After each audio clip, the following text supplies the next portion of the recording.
औरंगजेब जो है वो सर गंदा है ना, गंदा है मान लिया। तो याद रखना जजिया कर जो हिंदुओं पर लग रहा था, ध्यान से सुनना, जजिया कर जो है वो हिंदुओं पर लग रहा था, उसमें बच्चे शामिल नहीं थे, किसी भी हिंदू बच्चों से टैक्स नहीं लिया जाता था, इसमें बुजुर्ग शामिल नहीं थे, जिनकी उम्र 52 साल से ऊपर होती थी, जो काम नहीं करते थे उनसे टैक्स नहीं लिया जाता था, जो बीमार रहते थे, अगर कोई जवान हिंदू है अगर वो बीमार है उससे भी टैक्स नहीं वसूल किया जाता था, जो विकलांग होते थे यानी कि हिंदू है और विकलांग है वो भी टैक्स मुक्त होता था, अगर हिंदू है और बेरोजगार है, याद रख लेना, अगर कोई हिंदू है और बेरोजगार है उससे भी जजिया टैक्स नहीं लिया जाता था, और हिंदू धर्म की किसी भी महिला से जजिया टैक्स नहीं लिया जाता था।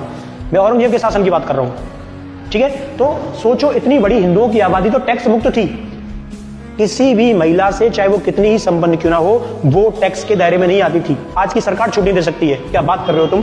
सबसे पहले अगर हम टैक्स का शेड्यूल देखें तो रिच जो होता था, सबसे अमीर आदमी होते थे, व्यापारी होते थे, इनसे भी 48 दिरहम लिया जाता था। अगर हम देखें तो एक महीने के 4 दिरहम, मध्यम को देखें तो 24 दिरहम लिए जाते थे, यानी कि एक महीने के 2 दिरहम लिए जाते थे। अगर कोई गरीब है व्यापार करता है फिर भी उससे 12 दिरहम ही लिए जाते थे, यानी कि एक महीने का मात्र 1 दिरहम लिया जाता था, ठीक है। तो औरंगजेब की जो छवि है आपके दिमाग में उसका कुछ एक पक्ष ये भी देख लो। ये क्वेश्चन बना था 580 बीघा जो जमीन है ये दाऊदी महाराज जी का मंदिर है, जिसको मैंने देखा है 3-4 बार, मथुरा के सारे लोग इसको जानते हैं, तो इसके लिए 580 बीघा जमीन डोनेट की थी, याद रखना 580 बीघा जमीन। इसके बाद मथुरा में ये 1672 की घटना है, और 5 गांव का राजस्व कलेक्ट करने का अधिकार जो है ये दाऊजी बोराजा के मंदिर को दिया था कि भाई इस गांव के 5 गांव जो है उसका कंट्रोल भी इस मंदिर के अधीन रहेगा। इसके अलावा चित्रकूट बालाजी का मंदिर है, इसको 1691 में 5 गांव के टैक्स कलेक्ट करने का अधिकार दिया था कि इस मंदिर का खर्चा पानी ये 8 गांव के टैक्स से चलेगा। इसके अलावा 330 बीघा जमीन दी थी और 1 रुपए भत्ता जो है वो मासिक दिया जाता था।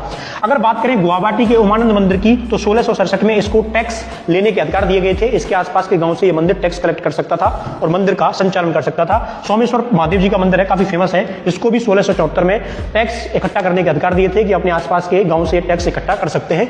इसके अलावा वृंदावन, मथुरा, इलाहाबाद के पुराने मंदिरों को अनुदान दिए गए थे। यहां मेरी बात ध्यान से सुननी है, केवल पुराने मंदिर, नए मंदिर नहीं।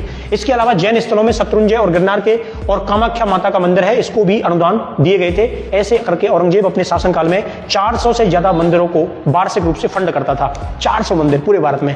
अब कहोगे नहीं सर तुम गंदे सर हो, तुम वो बात नहीं बता रहे कि औरंगजेब ने मंदिरों को तोड़ा था। बिल्कुल औरंगजेब ने मंदिरों को तोड़ा था, लेकिन वहां डिस्प्यूट था, बौद्धों के ऑब्जेक्शन थे। बौद्धों ने शिकायत की थी कि गुरुजी ये जो लोग हैं ये हमारे धर्मस्थलों को कैप्चर कर रहे हैं, और ये शिकायत बौद्धों की आज तक है। बौद्धों की 2026 में भी शिकायत है कि हमारे ही मंदिरों को इन्होंने कैप्चर किया है। लेकिन यहां इस समय औरंगजेब बैठा था और औरंगजेब के पास दुनिया भर की शिकायतें थी साक्ष्यों के साथ कि साहब ये हमारे जो मठ हैं इनको ये लोग कैप्चर कर रहे हैं, हमारे मठों पर अतिक्रमण कर रहे हैं। उन पर अतिक्रमण की शिकायत के बाद बुलडोजर चलाया था, फिर भी